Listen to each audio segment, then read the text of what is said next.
Dalawang din po natin para malinis na-check natin yung Magkano lahat? Sir, ito po yung diagnose. Bali dito natin malalaman kung may problema yung unit niya.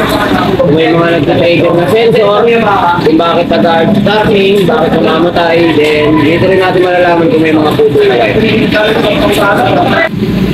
Makapansin niyo sir na history code erasure is meron siyang number 1. Ibig sabihin may nadidetect siyang sensor na nag-trigger. Ayan, 42. Nakalagay 42 sir. Can receive the normal signal of speed sensor. Ibig sabihin, nadidetect niya na wala siyang speedometer. Gumagana po ba yung speedometer? Pero dapat hindi. Nasira Dapat pinapalitan niyo po. Pero yan, nabubura naman po yan. Kasi pagka walang speedometer, mapapansin mo umiilaw to. Check engine. Pero nabubura naman po yan, sir. Then dito naman po tayo sa monitoring. Monitoring, sir, dito natin malalaman kung standard yung idle ng unit mo. Ang standard po pala ng idle ng unit nyo nandito. Apa?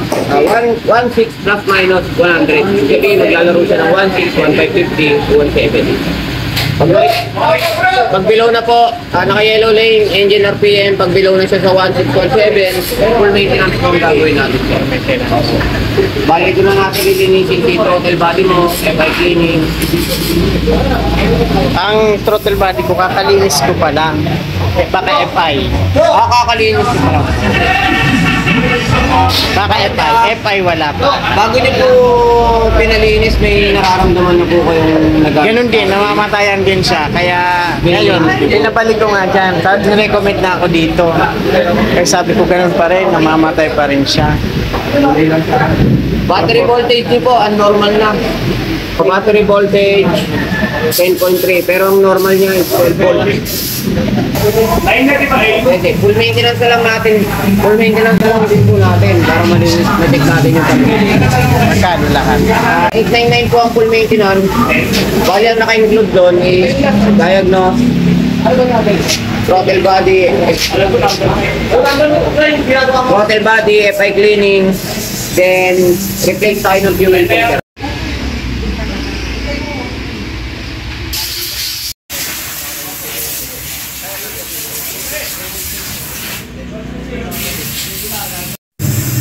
Sir, dito po, ito po yung FI niyo. Namimig po kayo kung ano yung FI.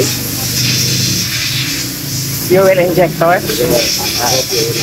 Kapag test ng FI, sir, may 4 na test sa pagdadaanan.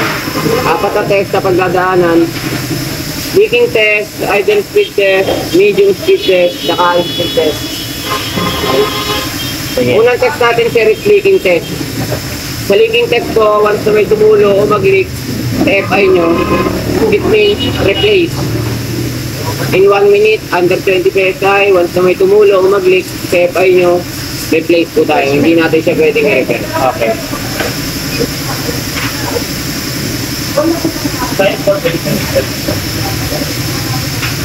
Kapag susunod po, every 10,000 km, lagi po kayo magpapa-throttle body, saka FI cleaning. 1,000. 10,000. 10,000.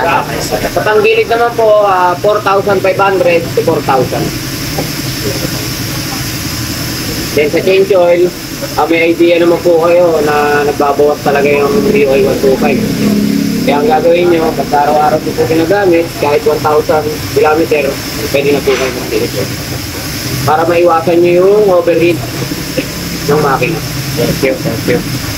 Yun nga yung inaano ko. Kasi natutuyuan. Yung sabi naman sa akin, dagdagan mo daw. Pwede Okay naman lang po naman. yun, pero kasi once na dinagdagan nyo, ahalo lang yung panibawang lang sa madumihin ko. Fitness lang. Mas maganda, change na. Okay, wala po nag-leak sa FI nyo. Dito naman po tayo, idle speed test. Idle speed test, sir, konsumo na ng gas yan. Idle speed test, konsumo na ng gas. Pag naka-minor ka lang, wala kasamang red. Alam ba, nagpapa-init ka ng makina sa umaga. Ito po yung konsumo ng gas. 10 ml below. Kung sa sumobra sa 10 ml below, replace po tayo. Luko po kayo para makita nyo. Nakita nyo po, may Ayaw, luko po mayroon kayo. po ng mga ano.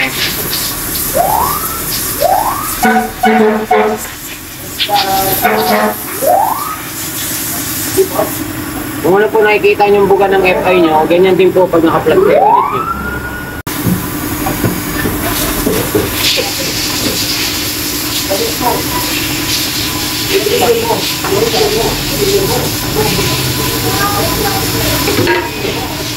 Okay, 10 ml lang sir, hindi naman po sumobra. Pwede pa. Standard po. Dito naman po tayo sa medium.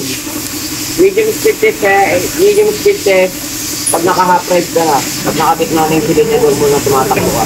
Ang konsumo ng gas ng sir is 20 ml. Once na mag-sumobra, replace.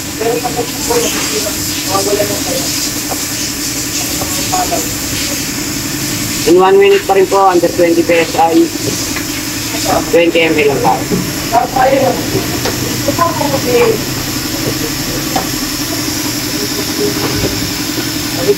Bakit po ba nasisira si FI? Unang-una, bakit po ba nasisira si FI? Unang-una po sa air filter na madumi. Then sa fuel filter. Kung kayo magpapachange oil kayo, lagi nyo pong papahanginan, papacheck yung air filter nyo.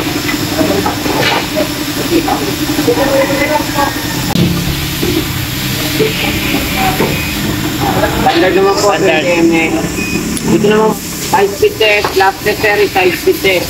High speed test po, naka-full rev ka na, nakatagal na yung cylinder mo. Ang konsumo ng gasolina yung series, 30 ml.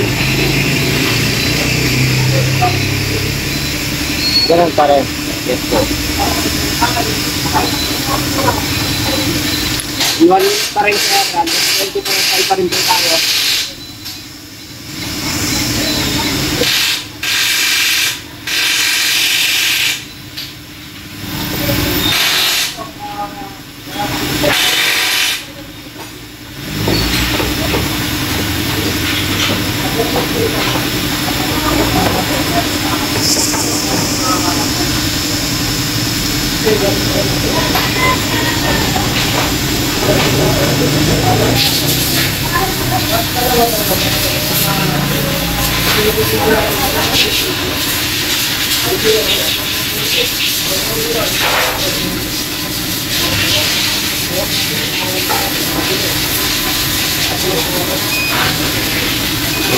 Konti. Standard po. Okay na po.